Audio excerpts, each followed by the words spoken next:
धरती टीवीअ जी महिरबानी आहे जिन असांखे हिते मदऊ कयो आहे।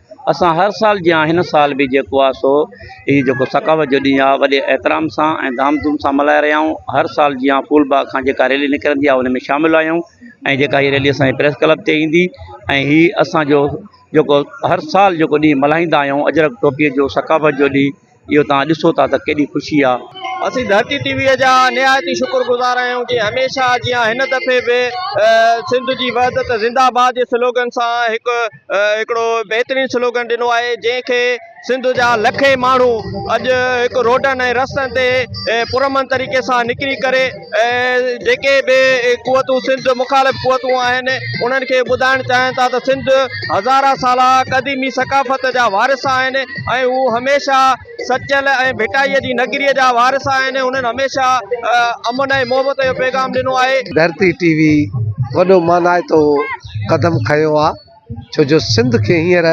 वहदत जी ज़रूरत आहे ऐं सिंध खे हींअर जोड़न जी ज़रूरत आहे। सिंध में हींअर अमन जी बका जी ज़रूरत आहे जंहिंजे सबब जे करे सिंध पंहिंजे हक़नि जी हासिलात करे थी सघे।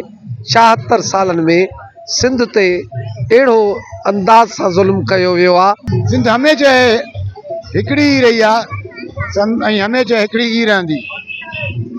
सिंध ॾाढी